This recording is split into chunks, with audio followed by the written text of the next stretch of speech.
Hello everyone, welcome to Calm Minds YouTube channel. మనం C programming సిరీస్ని start చేసాం. Already part 1 that is introduction to C programming complete అయింది.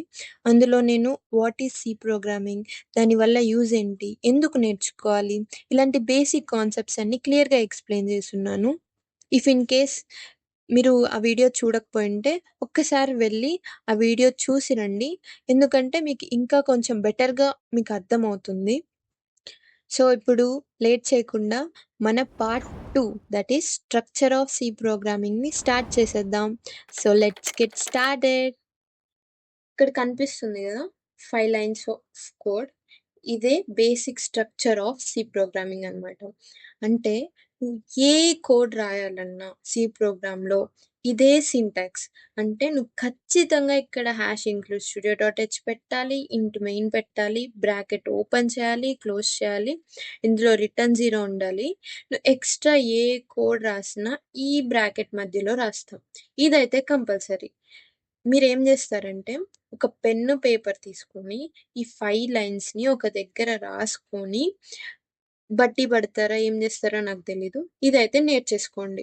Okay okay మనం last వీడియోలో ఒక కోడ్ని రన్ చేసాం. ఈ కోడ్ని రన్ చేసాం, మనకు అవుట్పుట్ వచ్చింది. ఒకసారి మళ్ళీ రన్ చేద్దాం. ఇది అవుట్పుట్. ఒకవేళ మీకు ఇది ఏ వెబ్సైటో తెలియకపోతే ఆన్లైన్ జీడిబి కంపైలర్ అని సెర్చ్ చేయండి. ఇక్కడ ఫస్ట్ వచ్చే లింక్ మీద ప్రెస్ చేయండి. ఇదే అన్నమాట. ఇందులోనే మనం లాస్ట్ టైం కోడ్ రాసాము. ఇందులో మనం ఏం ప్రింట్ చేసామంటే హలో వరల్డ్ అని ఇక్కడ రాసుంది, అది ప్రింట్ అయింది. ఇక్కడ మనం లాంగ్వేజ్ని సెలెక్ట్ చేసుకోవాలి. సో హలో వరల్డ్ అని ప్రింట్ అయింది, చూసారా? ఓకే, మీరు కంగారు పడద్దు. ఇప్పుడు మనం ఏం చేద్దామంటే ఒక్కొక్క లైన్కి మీనింగ్ ఏంటి అనేది చూద్దాం. మీకు నేను చెప్పేది మొత్తం అర్థం అవ్వకపోయినా పర్లేదు, జస్ట్ వినండి. వినిన తర్వాత మీకు ఎంత అర్థమైతే అంత ఓకే. కానీ ఈ 5 లైన్స్ మాత్రం నేర్చుకోండి చాలు పర్ఫెక్ట్గా. ఓకే, ఫస్ట్ ఇక్కడ పైన చూసారా ఇదంతా ఉంది, దీన్ని కమెంట్స్ అంటారు. ఓకే, ఈ కమెంట్ అంటే ఏందో ఫస్ట్ చూద్దాం. Types of comments in C. సిలో 2 టైప్స్ ఆఫ్ కమెంట్స్ ఉంటాయి, single line comment and multi line comment. అసలు కమెంట్స్ ఎందుకు వాడాలి అంటే ఇక్కడ మనకి ఎన్ని లైన్స్ ఆఫ్ కోడ్ ఉంది, 16 లైన్స్ ఆఫ్ కోడ్ ఉంది, రైట్?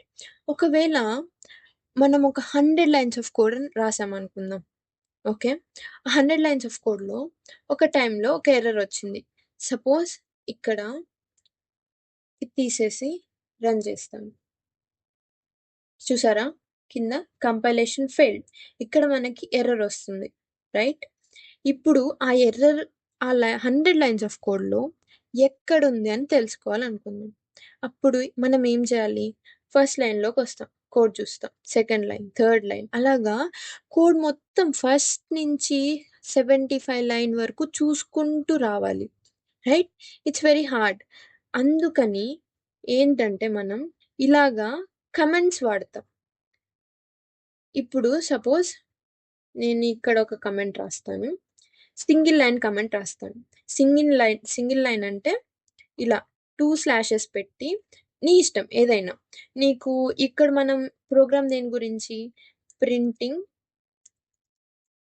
Hello world. సో ఇప్పుడు నాకు ఇది చదివినప్పుడు ఏమర్థమవుతుంది, ఈ కమెంట్ని చదివినప్పుడు ఓకే ఇక్కడ నేను హలో వరల్డ్ ప్రోగ్రామ్ని ప్రింట్ చేయడానికి రాశాను కోడ్ అని చెప్పి ఈ కమెంట్ ద్వారా అర్థమవుతుంది. అందుకని కమెంట్స్ అనేవి యూజ్ అవుతాయి. ఇక్కడ మనం రాసింది సింగిల్ లైన్ కమెంట్ కదా. ఇప్పుడు మల్టీ లైన్ కమెంట్ రాయాలి అంటే జస్ట్ స్లాష్ పెట్టి ఇక్కడ స్టార్ ఇచ్చి నీ ఇష్టం, నువ్వు ఏ కమెంట్ రాయాలనుకుంటున్నావు.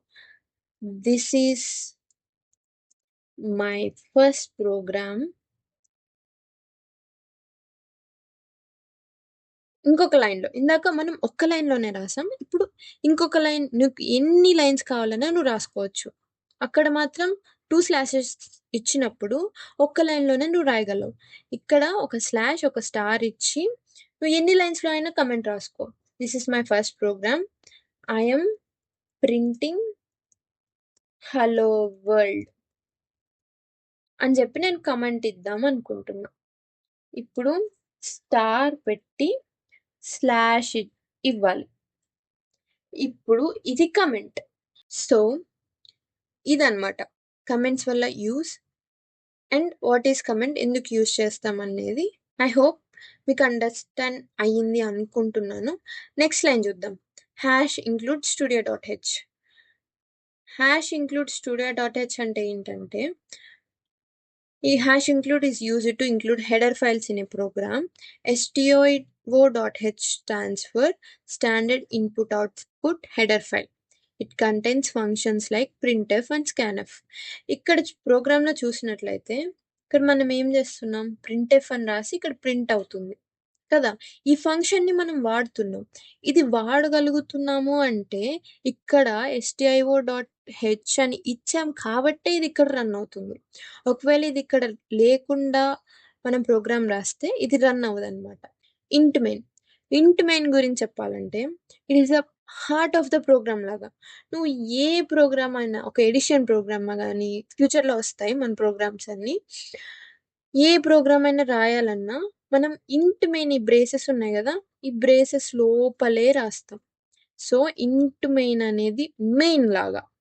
ఓకే, నువ్వు ఏ ప్రోగ్రామ్ రాయాలన్నా, ఏ కోడ్ రాయాలన్నా ఇందు లోపలే రాస్తాం. అది int main. Main is the starting point of every C program. Execution of a program begins from main. అంటే ఇప్పుడు ఈ మొత్తం కోడ్లో ప్రింట్ఎఫ్ ఈ ఫంక్షన్ యూస్ చేసి హలో వరల్డ్ మనం ప్రింట్ చేస్తున్నాం. ఫస్ట్ అసలు ఎక్కడి నుంచి చెక్ చేసుకుంటూ వస్తుందంటే కంపైలర్ అనేది ఇక్కడ ఇంట్ మెయిన్ తర్వాత నుంచి, ఈ తర్వాత లైన్ 7th లైన్ నుంచి 9th లైన్ వరకు చెక్ చేసుకుంటూ వస్తుంది. ఫస్ట్ ఏది ఉంటే ఆ ఫంక్షన్ జరుగుతుంది అనమాట. ఇక్కడ ప్రింట్ఎఫ్ అనే ఫంక్షన్ ఉంది కాబట్టి అక్కడ ప్రింట్ అయింది. ఓకే, నెక్స్ట్ ప్రింట్ఎఫ్ గురించి అంటే మీకు తెలుసు already. Printf is used to display output on the screen. It is defined in studio.h header file. Example printf hello. ఇక్కడ అవుట్పుట్ ఏమొస్తుందో మీరు కమెంట్ సెక్షన్లో నాకు కమెంట్ చేయండి. Okay, next return zero. Return zero used to end the program. It indicates that program executed successfully. Zero means successful execution అనమాట. Just ఇంతే. ఈ 5 lines of code మాత్రం గుర్తుపెట్టుకోండి. ఎందుకంటే మనం ఏ ప్రోగ్రామ్ రాసినా ఇదే సింటాక్స్లో రాస్తాం. ఫ్యూచర్లో ప్రోగ్రామ్స్ అన్నీ ఇలానే రాస్తాం, జస్ట్ ఇందులోనే రాస్తాం అనమాట. కాబట్టి ఈ 5 లైన్స్ ఆఫ్ కోడ్ మాత్రం తెలుసుకోండి. ఇప్పుడు నేను ఎక్స్ప్లెయిన్ చేసిందంతా మీకు అర్థం అవ్వకపోయినా పర్వాలేదు, జస్ట్ వినండి, తెలుసుకోండి. మీరు రాస్తుంటే కోడ్ అదే వస్తుంది. ఓకే, అండ్ ఇంకొకటి ఏంటంటే మీకోసం నేను ఒక పీడిఎఫ్ చేశాను. మనం ఈ సిరీస్ని 25 పార్ట్స్గా డివైడ్ చేశాను. 25 పార్ట్స్లో సి ప్రోగ్రామింగ్ మొత్తం కవర్ చేయాలనుకుంటున్నాను. సో మీరేం చేస్తారంటే కింద ఉన్న పీడిఎఫ్ని ఫస్ట్ డౌన్లోడ్ చేసుకొని ఒక 2 పేజెస్లో నేను ఇచ్చున్నాను. మీకు చెక్ లిస్ట్ లాగా ఇచ్చాను. లైక్ వీడియో అయిపోయింది, introduction of C programming part 1, can tick it. అంటే అయిపోగానే ఒక టిక్ ఇస్తే లైక్ చెక్ లిస్ట్ లాగా మీకు డెడికేషన్ ఇంప్రూవ్ అవుతుంది, మీరు ఫోకస్ చేయగలరు అని చెప్పి నా పర్సనల్ ఒపీనియన్. సో మీకు కావాలనుకుంటే you can do it. So అంతే, స్ట్రక్చర్ ఆఫ్ సి ప్రోగ్రామింగ్ అయిపోయింది. నెక్స్ట్ పార్ట్ 3లో వేరియబుల్స్ అండ్ డేటా టైప్స్తో కలుసుకుందాం. Okay guys, bye bye.